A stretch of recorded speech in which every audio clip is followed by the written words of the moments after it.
Stitch approves of this restoration method. Rawr!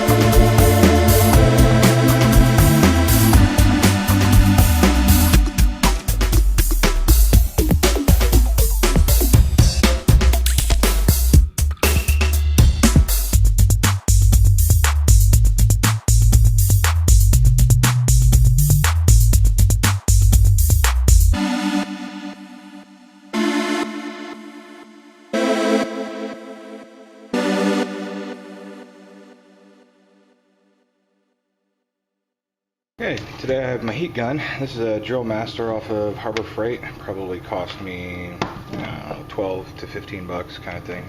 And we're going to be trying to heat this piece up. And this same method can be used on your mud flaps. And we're going to try and restore this. And there are 2 screws down there. And if you notice, one is way down here and you can't get at it because your tire's in the way. So you might think, oh crap, I have to take off my tire. No, just get a tiny little drill bit like this and go at it. Like so. Once you loosen this up enough, you can see this is a fairly large diameter plastic screw, so you don't want to strip the head. And you just kind of wiggle it out, pop it off. Yep, that's a pretty good size one there. And then just get your regular Phillips screwdriver. You can start taking this screw off. Now this one is into the body, so this one might get rusted because it's right in front of the wheel. All you guys up north, again, that have to deal with salt, be prepared for this to be rusted. So you might need to use some PB Blaster in order to get this one off. I do not recommend using a wired drill to take this off. Just use a hand tool. You're going to want to be gentle with this if there's rust. Okay, and then this whole piece should just pop right off. And bring that over to the bench. There's going to be a lot of grime on here, so you're going to want to clean that off first. So we'll go at it with Simple Green first. You only have to do the exterior of it.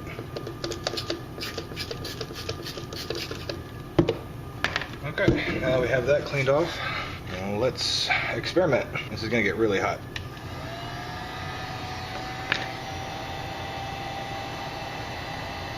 And that's already too hot. Keep going back and forth with this.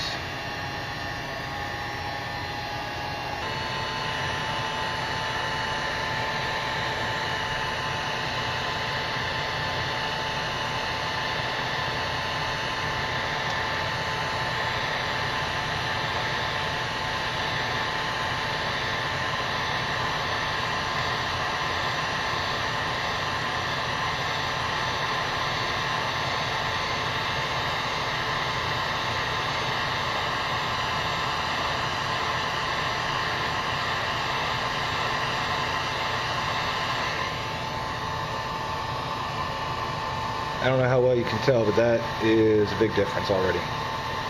You might lose a little bit of texture here, but who cares? You know, it's an exterior piece. And I can hold this with my hand while I do this because it's not metal. It's not going to heat up the entire part.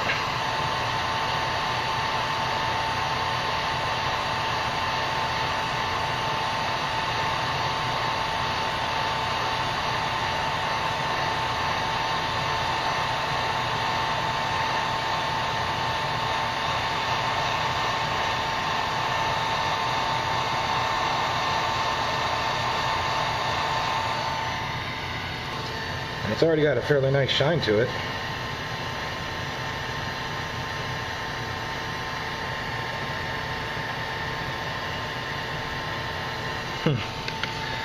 So I'll just keep going at it. Alright, now I've done that side and let this cool down for a while because it does remain tacky, almost like wet paint, for a while until it cools and hardens again. So let that sit for, I don't know, 5 to 10 minutes. And then I'm going to flip it over and do the back while the back is dirty, just to show the difference of what it looks like when you heat up something that's dirty versus something that's clean. You have to clean this stuff first. Okay, now I've been letting this cool for a while. Rock hard again. Still needs a little bit more work. As you can see, it's not quite perfect.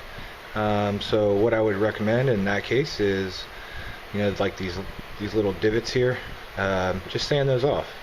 Sand them off and then reheat, or you know, you could sand it off and then paint it. This kind of plastic takes to paint very, very well, and I have painted this in the past. I'm kind of thinking that some of this stuff on here might actually be paint. The sun will chew right through it. I'm in Florida, so the sun chews through everything.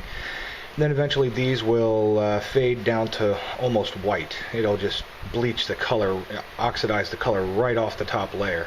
And the best thing for that would probably just be to resand the top real lightly, and then take your heat gun to it, and that will make these come back to shiny new. There's plenty of people out on YouTube that know how to do this, but specifically for the 626, if you want to get your mud flaps, like Leave out in California, I know he's very interested in getting a pair of mud flaps. You can restore mud flaps back to factory with a heat gun. Factory black, just heat. Well, I made a mistake. I didn't notice this top lip was just bending down and folding down, so yeah, be careful with that one. It's because I set it on the high heat setting. This is low heat. This is high heat. Yeah, I shouldn't have set it on the high heat setting. That was a mistake. So don't do that. So let's go put that back on the car. Now, as you can see, pretty black, looks good as new. And I also taped off the underside, the complete underside of the car, and repainted with gloss black. So that's all matching now. It's going to look pretty nice. Now, on the other side of the car, on the driver's side, there was this. There was no screw. This thing was a pain in the ass to get out. I'm not sure if this is OEM or the other side is. If you have these, you are definitely going to want a panel trim tool. This was a pain in the ass to get out because they're barbed. That was a pain in the ass. Son of a bitch! Well, don't flip your piece over until it's cooled off. I bet you when I flipped that over, a lot of you were like, no! Yeah, I did it. I did it. I'm gonna have to sand that down and redo that part. But that's one of the neat things about doing this, is you can sand it down and just redo it.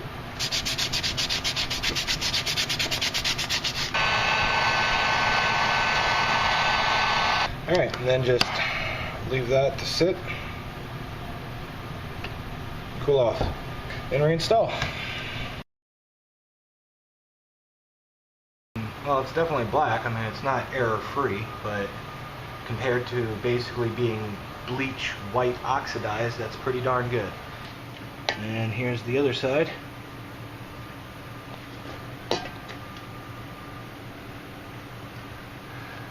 It's pretty good. And that, ladies and gentlemen, is how you restore your plastic ABS parts using only heat. Cool.